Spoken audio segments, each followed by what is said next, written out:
तो हेलो दोस्तों, कैसे हैं आप लोग। और मैं आप लोगों को आज ऋग्वेद की महत्वपूर्ण उल्लेख के बारे में बताने जा रहा हूँ। जैसे कि ये ऋग्वेद का रचना काल 1500 से 1000 बीसी में हुआ था। इसका उत्पत्ति ऋग शब्द से अर्थात छंद एवं चरणों से युक्त मंत्र जो देवताओं की स्तुति किए जाते थे। भाषा, इसमें ऋग्वेद की भाषा संस्कृत से ली गई है। इसका मूल तत्व है वैदिक देवताओं की स्तुति। संकलन करता है महर्षि कृष्ण द्वैपायन वेद व्यास। ऋग्वेद के पुरोहित हैं होता और होत्री। ऋग्वेद के जैसे कि यहाँ मैं आप लोगों को एक नोट दे रहा हूँ। जैसे कि ऋग्वेद में एक सूक्त में कम से कम 3 मंत्र, अधिक से अधिक 100 मंत्र हैं।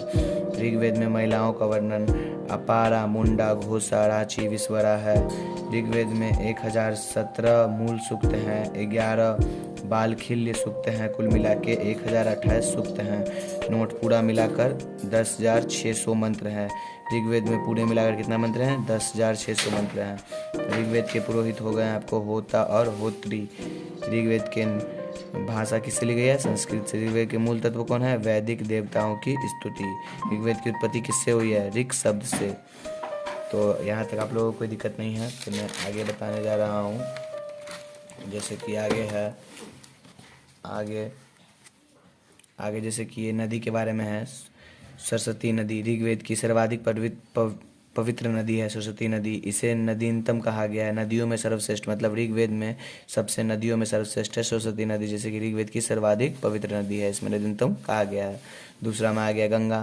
गंगा, इसका उल्लेख 10वें मंडल में मिलता है। मतलब ये गंगा का उल्लेख 10वें मंडल में मिलता है। ऋग्वेद में गंगा नदी का उल्लेख एक ही बार हुआ है। मतलब ऋग्वेद में जितना भी गंगा नदी का उल्लेख है वो एक ही बार हुआ है। यमुना नदी, इसका उल्लेख 10वें मंडल में है। यमुना नदी का भी उल्लेख कितने मंडल में है? 10वें मंडल में है। यमुना नदी ऋग्वेद में उल्लेख 3 बार हुआ है। मतलब यमुना नदी का उल्लेख ऋग्वेद में कितने बार हुआ है? 3 बार। और ये आ जाता है इंद्र ऋग्वेद में 250 बार सर्वाधिक उल्लेख। इंद्र को ऋग्वेद में 250 बार उल्लेख किया गया है। जैसे कि ऋग्वेद में इंद्र को 250 बार सर्वाधिक बार उल्लेख किया गया है। इंद्र कहाँ के थे? पुरंदर, अर्थात शत्रु के किले को नष्ट करने वाला। इंद्र कहाँ थे? पुरंदर, अर्थात शत्रु के किले को नष्ट करने वाला। इंद्र को माना जाता है वर्षा के देवता, संसार का स्वामी, प्रधान पुरुष देवता। ये आप लोगों का नोट है। तो यहाँ तक में कोई दिक्कत नहीं है आप लोगों को। चलिए आगे है ऋग्वेद के 10 मंडल। विभाजन मंडल रचनकर्ता महत्वपूर्ण तथ्य। विभाजन में प्राचीनतम मंडल, जिसे हम वंश मंडल या गोत्र मंडल भी कहते हैं। मंडल दूसरा, तीसरा, चौथा, पांचवा, छठा, सातवां। रचनकर्ता आपको नवीनतम मंडल में आता है पहला, आठवां, नौवां, 10वां, जिसे 10वां सबसे नवीन। मतलब ऋग्वेद के कितने मंडल हैं? 10 मंडल हैं, जिसमें दो भागों में बांटा गया। पहला प्राचीनतम मंडल, मतलब कि वंश मंडल या गोत्र मंडल। देखिए, दूसरा मंडल है मंडल दूसरा, रचनकर्ता गृत्रस्मद भार्गव, महत्वपूर्ण तथ्य।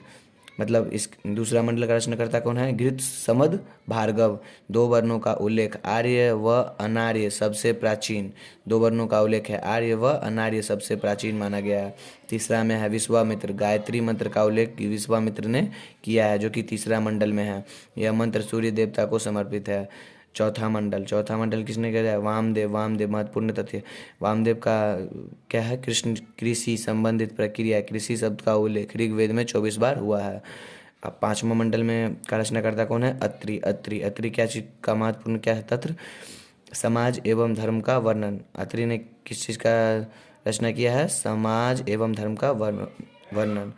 6वां भारद्वाज, समाज एवं धर्म। 7वां विशिष्ट, वरुण देव को समर्पित है। दशरज्ञों, युद्ध का वर्णन। गायत्री मंत्र में सविता नामक देवता को संबोधित है। अब नवीनतम मंडल में आते हैं। नवीनतम मंडल का पहला है कठव, इंद्र की आराधना। 8वां है करव एवं अगिनसर, बालिक्य सूक्त का वर्णन है इसमें। 9वां में है पववान, कंगीरा, सामवेद, सोमदेव का वर्णन है इसमें। 10वां में है 10वां क्या है? सबसे क्या है? नवीन, क्षुद्र सुवतीय, पुरुष सूक्त। ब्राह्मण, क्षत्रिय, वैश्य, शूद्र का उल्लेख।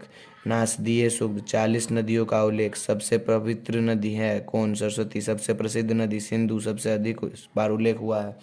सबसे अंतिम नदी कौन सा है? गोमत और गोमती। तो यहाँ तक में आपको लोगों को कोई दिक्कत नहीं है। अब मैं आप लोगों को ये लास्ट स्टेज पे है ऋग्वेद की क्या है, ऋग्वेद की शाखाएं। ऋग्वेद की 21 शाखाएं हैं जिसमें प्रमुख है साकल। इस शाखा के अनुसार इस शाखा के ऋग्वेद में की शाखाएं हैं, ऋग्वेद की 21 शाखाएं हैं जिसमें प्रमुख है साकल। इस शाखा के अनुसार ऋग्वेद में मूल सूक्तों की संख्या कितना है 1017। कितना है मूल सूक्तों की संख्या 1017। बालखिल्य इसमें 11 सूक्त हैं। इसका वर्णन 8वें मंडल में मिलता है।